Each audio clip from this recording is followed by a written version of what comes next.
Pada awal episode ke-7 kali ini, kita akan diperlihatkan beberapa petugas pria bertopeng yang membawa peti mati. Dan dapat dipastikan isi dari peti mati tersebut adalah para mayat peserta permainan kelereng sebelumnya. Dan film Squid Game episode ke-7 pun dimulai. Episode ke-7 ini berjudul VIP. Kemudian diperlihatkan Doksu yang kembali ke ruangan peristirahatan. Dia pun terkejut sebab melihat keberadaan Ryung yang ada di salah satu ranjang tidur.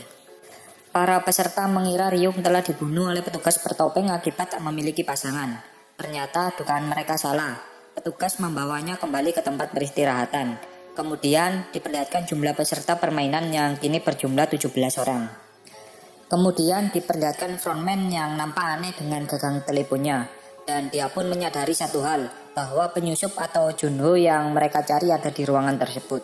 Frontman kemudian mencarinya di ruangan tersebut, sambil mengatakan bahwa dia sebelumnya meletakkan gagang telepon secara terbalik. Akan tetapi kali ini gagang teleponnya tak terbalik. Frontman pun kemudian masuk ke tempat di mana terdapat berkas atau dokumen permainan. Hampir saja Junho ketahuan, untung saja anak buah Frontman memberikan informasi kalau ada mayat yang terdampar. Kembali ke peserta permainan, diperlihatkan Doksu yang sepertinya kesal dengan Ryung. Lalu Sipyuk yang masih bersedih terhadap kematian Jiong. Gyun yang masih merasa bersalah akan kematian kakek tua. Sangwoo yang melihat Gyun bersedih mengatakan bahwa mereka mengenal para peserta di tempat ini, jadi tak usah terlalu ditangisi. Sangwoo menyuruh Gyun melihat salah satu orang yang terdiam. Sangwoo mengatakan dia baru saja kehilangan istrinya. Lalu diperlihatkan salah satu mayat yang terdampar di sebuah pantai. Frontman kemudian melihat identitas pria tersebut yang bernama Haung Junho. Di sini Frontman pun terkejut. Kembali ke peserta permainan, seseorang yang disebutkan Sangwoo kini meminta mereka semua untuk berhenti bermain, dikarenakan sudah banyak orang yang terbunuh. Sangwoo yang mendengar perkataan orang itu pun langsung menghampirinya dan membentaknya. Sangwoo mengatakan, kenapa tidak kau saja yang mati daripada istrimu. Lalu diperlihatkan beberapa orang bertopeng yang turun dari helikopter, yang kita tahu dia adalah tamu VIP. Orang-orang tersebut memakai topeng bertema hewan. Lalu diperlihatkan frontman yang berbicara dengan seseorang yang sepertinya dia adalah orang pemilik permainan tersebut. Kemudian salah satu tamu VIP bertanya kepada frontman, di mana tuan rumah permainan ini? Frontman kemudian menjawab kalau tuan rumah permainan sedang ada urusan pribadi. Kemudian para tamu VIP dibawa ke sebuah ruangan yang begitu mewah. Diperlihatkan Junho yang menodong salah satu pelayan tamu VIP. Benar saja, kini Junho menyamar menjadi pelayan di tamu VIP tersebut. Saat tengah tertidur, para peserta dikejutkan oleh pria bertopeng yang membawa peti mati. Di sini para peserta pun mulai kebingungan satu sama lain. Ternyata orang yang dimarahi Sangwoo sebelumnya melakukan bunuh diri, dan seperti biasanya jika ada peserta yang mati maka uang akan bertambah. Ini para peserta akan dibawa menuju game berikutnya. Diperlihatkan Junho yang menyamar menjadi pelayan. Di sini Junho bertingkah layaknya seorang pelayan pada umumnya. Lalu frontman memperlihatkan contoh permainan berikutnya. Like a bridge of some sort. I like the looks of it. Kembali ke peserta permainan, kini mereka tiba di sebuah ruangan. Petugas bertopeng kemudian menginformasikan kepada mereka untuk mengambil salah satu manekin dengan nomor urut 1-16. Kembali ke tamu VIP, ternyata mereka juga melakukan taruhan terhadap peserta permainan. Di sisi lain, Junho mencoba merekam keadaan di ruangan tersebut. Salah satu peserta kini mulai mengambil manekin di depan mereka. Peserta pertama yang mengambil manekin adalah pendeta pada episode sebelumnya. Kemudian dilanjut dengan Doksu dan kawan-kawan. Mereka memilih manekin yang ada di tengah. Kemudian salah satu tamu VIP menyuruh frontman agar memberikan sedikit informasi ke para peserta permainan. Lalu frontman pun menginformasikan bahwa manekin di depan mereka adalah nomor urut permainan berikutnya. Gyun kemudian melangkah maju. Dia berpikiran jika permainannya seperti lampu hijau dan permen gula sebelumnya, maka dia akan memiliki waktu lebih panjang jika mengambil nomor urut pertama. Namun tiba-tiba Gyun berpikiran, jika nomor urut terakhir, dia masih mempunyai kesempatan untuk merencanakan strategi permainan tersebut. Sangwoo dan Sipyuk pun sudah mengambil nomor manekin mereka. Ini tinggal nomor 1 dan nomor 16, atau nomor terakhir yang tersisa. Tiba-tiba Gyun didatangi oleh salah satu peserta. Dia meminta nomor 1 tersebut kepada Gyun. Salah satu tamu VIP yang menjadikan dia taruhan pun sangat emosi, sebab permainan berikutnya ini yang awal akan menjadi tumbal. dan kemudian permainan pun dimulai.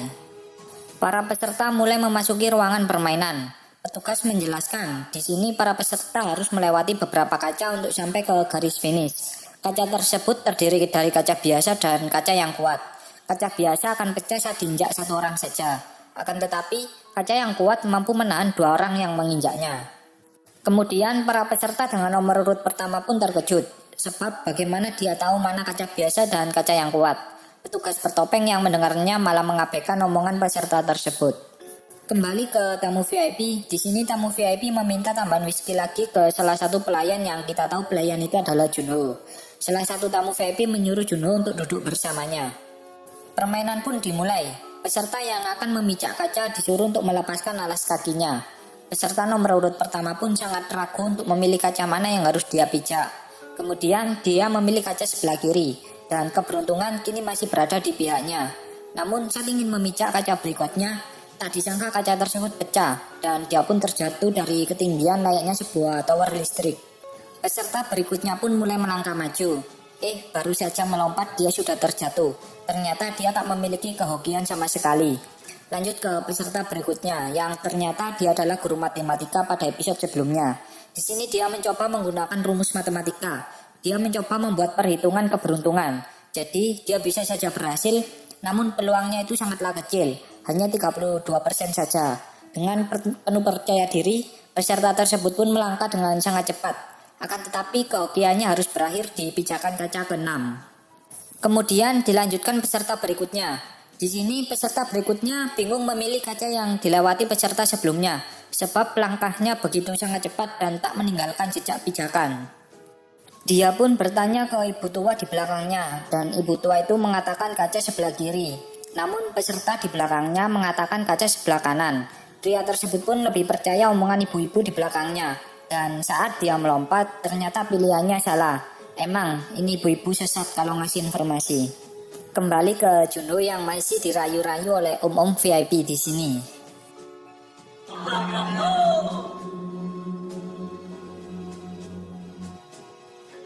Giun pun berpikiran bahwa mereka memiliki peluang besar jika semua peserta memijak di satu kaca yang benar.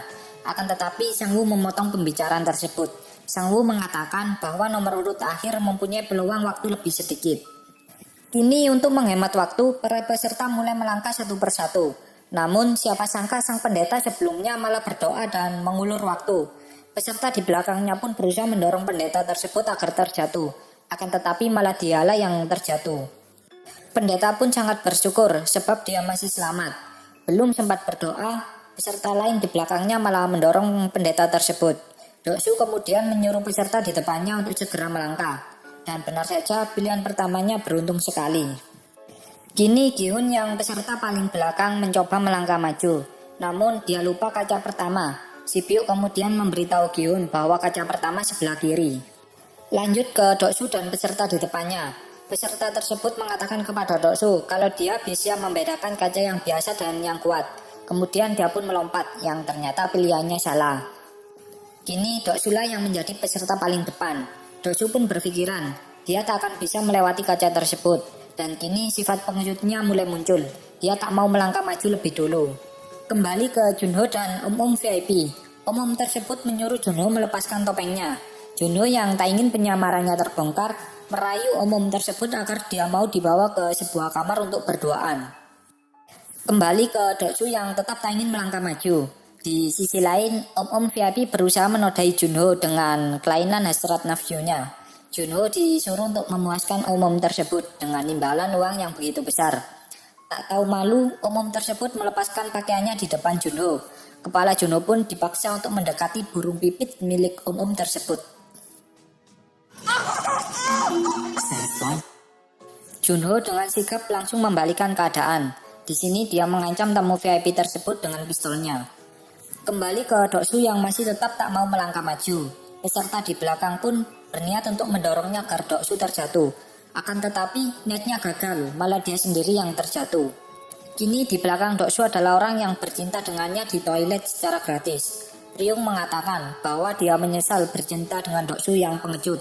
Lalu Ryung mengatakan bahwa biarkan dirinya yang melangkah lebih maju dulu.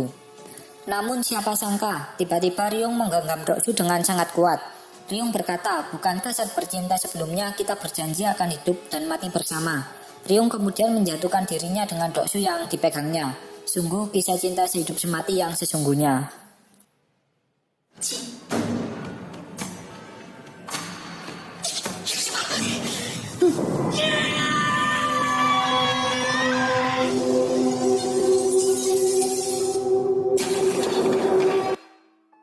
Para tamu VIP pun merasa permainan begitu seru. Namun di sisi lain, frontman curiga kepada salah satu tamu VIP yang tak kunjung kembali.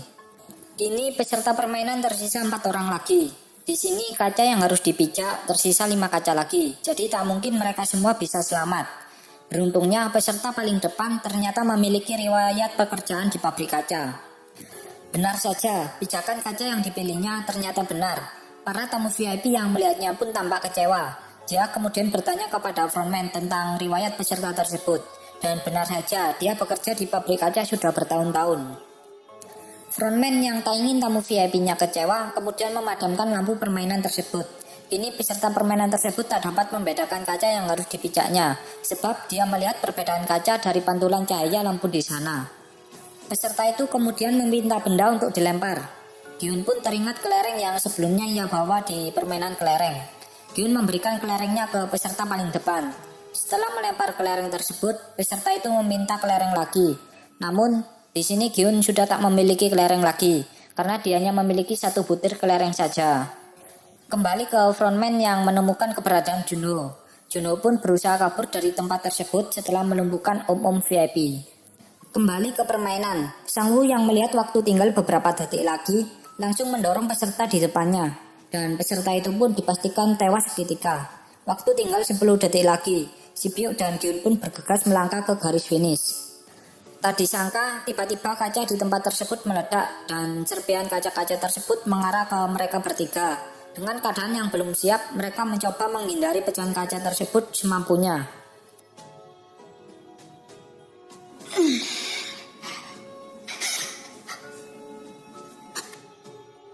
Kembali ke frontman yang dikabarkan bahwa oksigen untuk menyelam ini hilang 1, yang berarti Junho kabur dengan cara berselam di dalam air. Lalu diperlihatkan Junho yang melihat salah satu pulau, dan dia pun berusaha menyelam ke arah sana. 경고했어. 더 이상 다가오면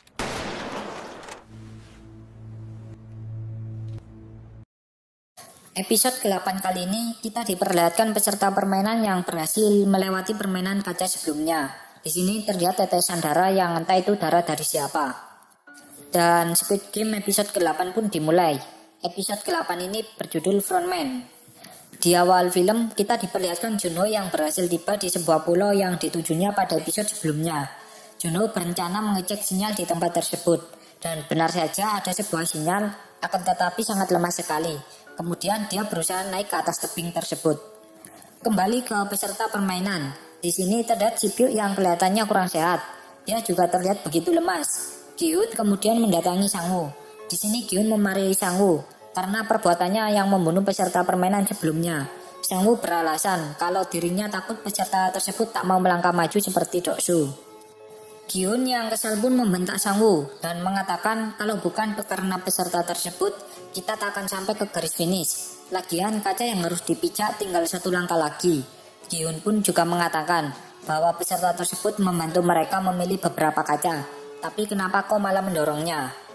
Sang-woo dengan sifat egoisnya mengatakan bahwa dia tak peduli dengan orang lain. Dia hanya ingin keluar dari tempat tersebut dengan uang yang ada di atasnya. Kemudian Sang-woo mengejek Gyun yang begitu bodoh. Dan sebab itulah Gyun memiliki kehidupan yang sengsara.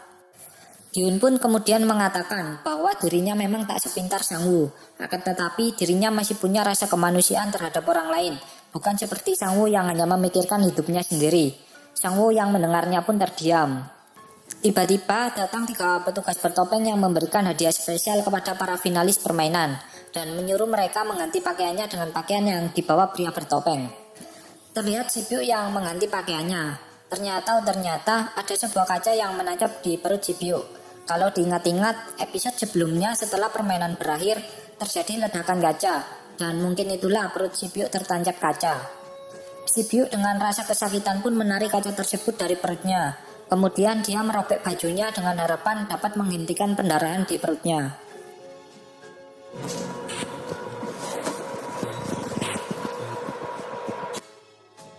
Kembali ke Juno yang masih dalam kejar-mengejar dengan frontman. Di sini Juno masih belum sadar jika dirinya sedang dikejar oleh tim frontman. Frontman yang tiba di sebuah pulau melihat tabung oksigen milik Juno. Frontman pun menyuruh anak buahnya untuk mengejar Juno. Juno yang berhasil naik ke atas tebing menemukan sedikit sinyal lebih banyak dari sebelumnya. Dia kemudian menghubungi kepolisian setempat dengan harapan polisi setempat dapat menjemputnya. Namun sialnya jaringan Junho mulai putus-putus yang mengakibatkan informasi yang diberikan Junho tak tersampaikan secara penuh. Junho yang merasa tak ada waktu lagi mengirimkan video dan foto yang diambilnya saat menyamar di permainan. Ternyata Gyun, Sangwoo, dan Sibyo diberikan hadiah spesial yaitu makan malam bersama. Mereka dihidangkan dengan makanan-makanan yang begitu lezat. Makanan tersebut terdiri dari daging kualitas terbaik di dunia, buah-buahan, dan segelas minuman termahal. Gyun dan Sangwoo sangat lahap sekali saat memakan makanan tersebut. Kembali ke Junho, ternyata foto dan video yang dikirimnya gagal. Kemudian dia berusaha mengirimkannya lagi. Namun keberadaannya diketahui oleh petugas bertopeng. Gyun dan Sangwoo saling melihat satu sama lain, yang terlihat mereka saling memiliki dendam satu sama lain. Gyun melihat Sibyo yang hanya memakan dagingnya satu potongan saja. Kembali ke Junho yang tengah berlari untuk menghindari kejaran frontman dan anak buahnya. Sialnya, kini Junho berada di ujung tebing dan tak ada jalan lagi. Junho kini mulai terdesak, kemudian dia memperingatkan mereka untuk mundur, sebab dia sudah menghubungi kepolisian setempat. 또 한 번 자물쇠를 부쉈으니 이제 그쪽. Kembali ke Gyun, Sangwoo, dan Sibyo yang telah selesai makan malam. Di sini terjadi hal yang aneh, di mana petugas pria bertopeng memberikan pisau ke mereka bertiga, dan makan malam pun selesai. Mereka dibawa kembali ke tempat peristirahatan mereka masing-masing.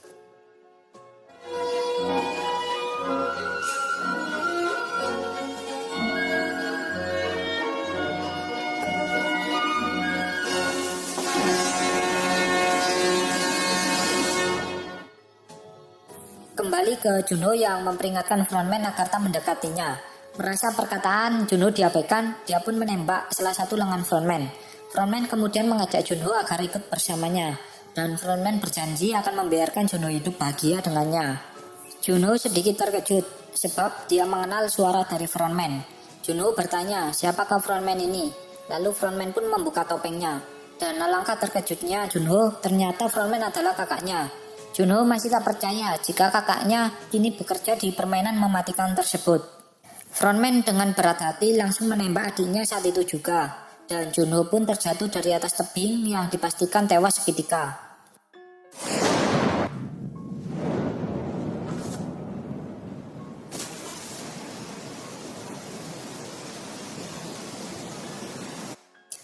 Kembali ke Gyun, Sangwoo, dan Sibyo yang berada di ranjang mereka masing-masing.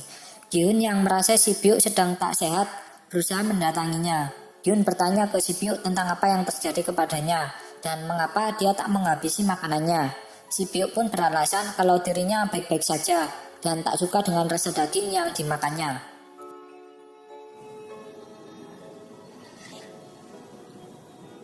아저씨가 고쳐주게? Kemudian Gyun berencana mengajak Sibyo untuk bekerja sama membunuh Sangwoo dan membagi uang tersebut jika mereka memenangkan permainan ini. Sibyo kemudian mengganti topik pembicaranya. Dia bertanya kepada Gyun apa yang dilakukannya jika memenangkan permainan ini. Gyun pun menjawab kalau dirinya akan melunasi hutangnya, kemudian membeli toko untuk ibunya, dan terakhir dia ingin menjadi seorang ayah untuk anaknya. Sibyo kemudian bertanya lagi tentang umur anaknya. Dan Gyun mengatakan bahwa anaknya berumur 10 tahun. Dan Sibyo pun mengatakan bahwa adiknya juga berumur 10 tahun juga. Sibyo menginginkan Gyun berjanji kepadanya, apabila dia mati, maka jagalah adikku. Belum sempat berjanji, Gyun berencana membunuh Sangwoo yang tengah tertidur di ranjangnya. Saat hendak melangkah lebih maju, tiba-tiba Sibyo mengatakan bahwa Gyun bukanlah seorang pembunuh. Gyun bukan seperti mereka. Gyun yang mendengarkannya pun bersedih. Saat Gyun berbalik arah, dia terkejut sebab Sibyo mulai tak sadarkan diri. Saat dicek, ternyata Sibyo memiliki luka di perutnya yang begitu parah. dan pendaranya pun tak berhenti. Giun yang panik pun meminta petugas untuk membawa si Byuk ke rumah sakit.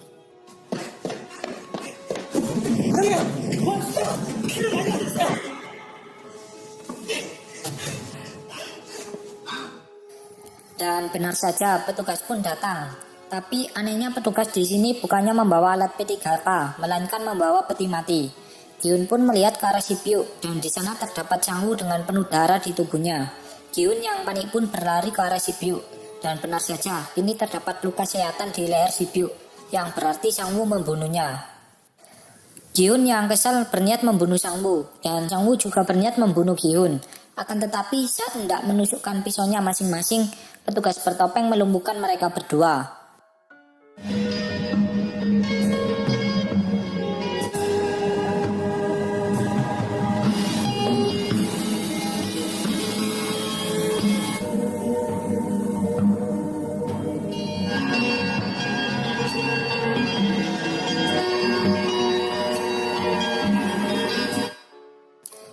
Kembali ke frontman atau kakaknya Junho yang terlihat sangat bersedih atas kematian adiknya.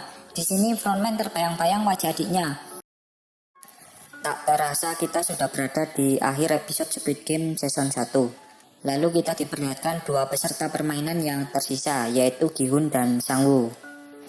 Dan film Squid Game episode ke-9 pun dimulai. Episode ke-9 ini berjudul Hari yang Beruntung. Pada awal episode ke-9 ini kita diperlihatkan Gi-hun dan Sang-woo yang akan bermain game cumi-cumi. Seperti pada ilustrasi pada episode pertama sebelumnya. Pria bertopeng menawarkan gambar koin kepada Gi-hun dan Sang-woo. Gi-hun kemudian memilih gambar segitiga dan Sang-woo memilih gambar kotak. Pria bertopeng itu pun melempar koinnya dan benar saja koin yang muncul yaitu gambar segitiga. Gi-hun yang memilih gambar segitiga pun ditawarkan untuk menjadi penjaga atau penyerang di game cumi-cumi tersebut. Gi-hun pun memilih untuk menjadi penyerang dan game pun dimulai. Terlihat tamu VIP yang sedang menikmati permainan terakhir pada dua peserta permainan tersebut. Pria bertopeng itu pun menjelaskan peraturan permainan di mana penyerang harus berjalan ke arah kepala cumi-cumi, kemudian penjaga harus menjaganya, dan terakhir penyerang harus masuk ke dalam garis. Dan di sini mereka bebas melakukan kekerasan. Merasa sudah paham, game pun dimulai. Terlihat di kedua belah peserta yang memiliki dendam masing-masing. Gi-hun pun kemudian merencanakan sesuatu dengan mengambil segenggam pasir. Game pun dimulai. Di sini Gi-hun mulai berjalan ke arah kepala cumi-cumi. Sang-woo pun sudah bersiap dengan pisaunya. Saat hendak menusukkannya, Gi-hun yang sebelumnya menggenggam pasir melemparkan ke wajah Sang-woo. Tak disangka, tiba-tiba cuaca mendung dan terjadilah hujan di tempat tersebut. Para tamu VIP yang melihatnya pun tampak bahagia, sebab mereka berpikir dengan adanya hujan maka permainan akan semakin seru. Di sini Gi-hun bertanya alasan Sang-woo membunuh si Byuk. Sang-woo beralasan agar penderitaan si Byuk segera berakhir. Dia tak ingin si Byuk merasa kesakitan. Gi-hun yang tak percaya pun membentak Sang-woo. Akhirnya Sang-woo mengakui jika dia tak membunuh si Byuk maka bisa saja Gi-hun menyerah. Dan kita tahu jika peserta yang menyerah lebih banyak maka game dihentikan. Maka dari itulah Sang-woo membunuh si Byuk agar Gi-hun tak menghentikan permainan. Gi-hun yang kesal pun berusaha menyerang Sang-woo dengan pisaunya. Terjadilah pertarungan sengit di keduanya. Sang-woo pun terkena sedikit sayatan di mukanya dan pertarungan kini terus berlanjut.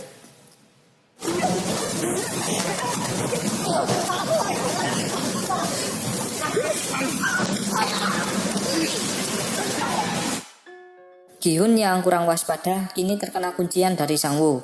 Hampir saja dia mati tercekik oleh jas milik Sang-woo. Untung saja Gi-hun langsung membalikan keadaan.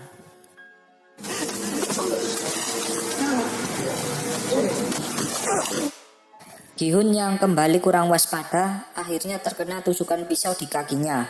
Kini Gi-hun pun harus terbaring ke tanah akibat rasa sakit di kakinya. Sang-woo yang tak ingin menyia-nyiakan kesempatan langsung saja mengarahkan pisaunya ke wajah Gi-hun. Gi-hun kemudian menahannya dengan tangan kanannya. Merasa tak ada harapan lagi, dia pun menggigit kaki Sang-woo yang berbau kas kaki. Keadaan kini terbalik lagi. Gi-hun memukuli Sang-woo hingga dia tak berdaya. Gi-hun yang emosi pun menganggap Sang-woo seorang pembunuh yang tak punya hati. Dan Gi-hun pun menusukkan pisaunya. Namun siapa sangka Gi-hun memilih untuk tak membunuh Sang-woo. dan lebih memilih menyelesaikan permainannya. Giun kini tinggal selangkah lagi untuk memenangkan permainan tersebut. Akan tetapi, Giun yang mengingat Sang-woo sebagai teman masa kecilnya, memilih untuk mengakhiri permainan tersebut agar Sang-woo masih bisa hidup. Di sini pun terjadi flashback masa kecil di keduanya. Mereka saling mengingat masa lalunya yang selalu bermain bersama menghadapi tim lain.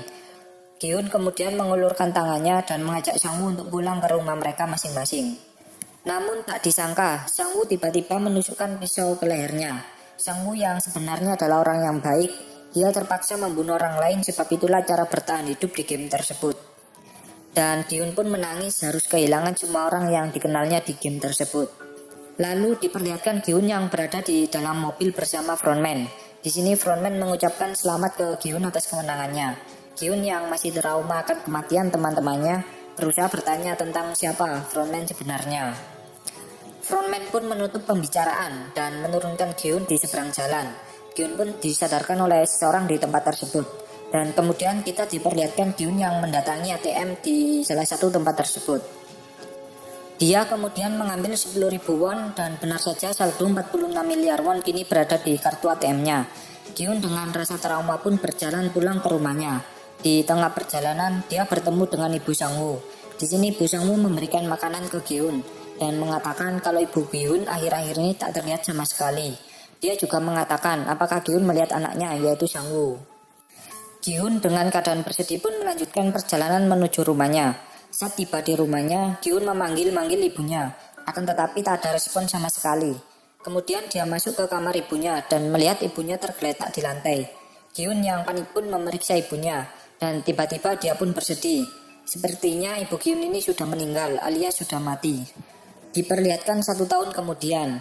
Lalu kita diperlihatkan Giun yang berpenampilan layaknya seorang gelandangan. Di sini sepertinya Giun sedang menuju ke suatu tempat. Dan dia juga seperti mengalami trauma berat akibat ditinggal oleh orang-orang yang dikenalnya. Giun ternyata diundang oleh salah satu atasan di sebuah bank. Di sini orang tersebut mengatakan kenapa Giun tak menggunakan uangnya sama sekali. Giun yang merasa percakapan tersebut hanya membuang-buang waktu, memilih pergi dari tempat tersebut. Namun sebelum pergi, Giun meminta uang 10.000 won ke orang tersebut. Giun yang depresi berat pun meminum minuman beralkohol dan menenangkan dirinya di sebuah tempat yang sunyi. Namun tiba-tiba ada seorang wanita yang menghampiri Giun dan memohon kepada Giun agar membeli bunga yang dijualnya.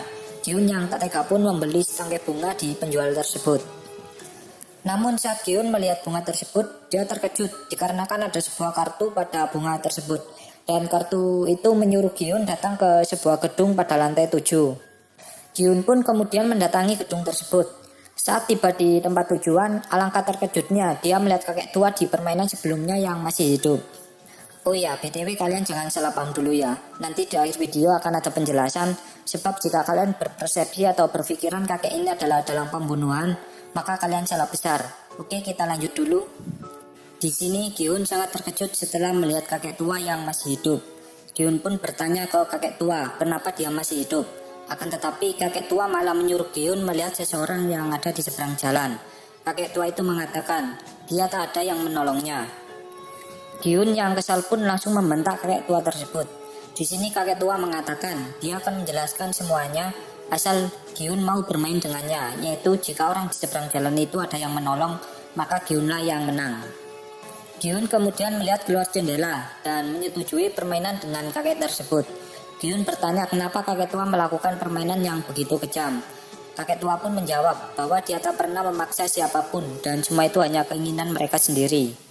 Giun bertanya lagi kenapa dia menciptakan permainan yang harus membunuh seseorang. Lalu kakek tua mengatakan bahwa mereka para orang-orang kaya ingin menghabiskan uangnya dengan taruhan layaknya pacuan kuda atau judi kuda pada episode ke-1. Kuda tersebutlah mereka para peserta permainan. Giun yang mendengarkan ucapan sang kakek langsung terdiam. Dan sang kakek mengatakan bahwa semua kehidupan harus mengorbankan yang mereka punya. Dan kemudian kakek itu menyuruh Giun untuk memakai uangnya. Kakek juga mengatakan jika dia ikut dalam permainan dan membiarkan Giun hidup karena Giun mengingatkan dengan teman bermain masa kecilnya dahulu. 자네가 잊은 것 같아. 나는 다시 돌아오지 않았네. 놀아도 재밌어서. 간주 구석에 앉아. Lalu diperlihatkan orang di seberang jalan yang ditolong oleh polisi, yang berarti Giun menang dalam permainan. Di sisi lain, sang kakek pun harus mengembuskan nafas saat itu juga.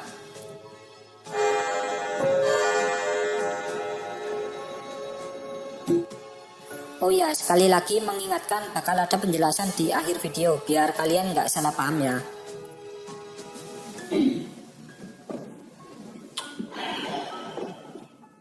하는 것보다 더 재미있을 수가 없지. Lanjut, kemudian diperlihatkan Giun yang kini memilih untuk mengubah hidupnya dan memakai uang kemenangannya. Dia pun pergi ke salon rambut dan merubah penampilannya. Kini penampilan Giun layaknya fuckboy ala-ala Korea. Dia kemudian mendatangi adik Sibyuk sesuai janjinya kepada Sibyuk untuk menjaganya. 아저씨, 누이는 알아요?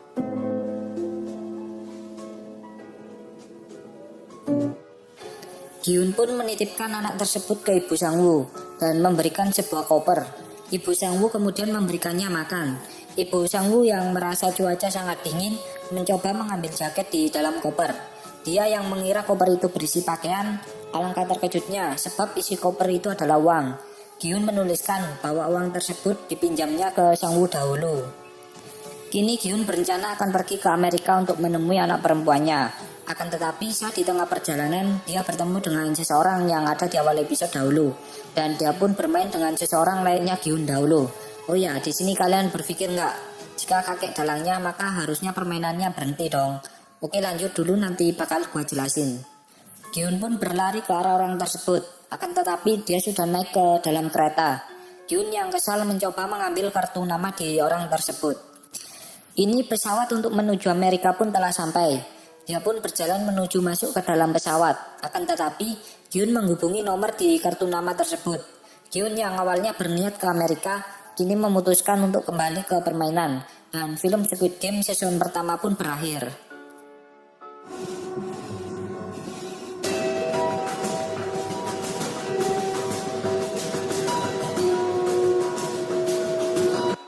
Oke, masuk ke pembahasan. Banyak dari kalian yang menganggap kakek tua itu adalah dalangnya dan kakek tua adalah pembunuhnya. Persepsi kalian semua salah. Kalian memikirkan itu karena terkena cuplikan atau spoiler yang hanya beberapa detik saja. Perlu digarisbawahi, di permainan Squid Game ini semua peserta datang akan kemauannya sendiri. Dapat dilihat di episode kedua di mana permainan cepat berhenti.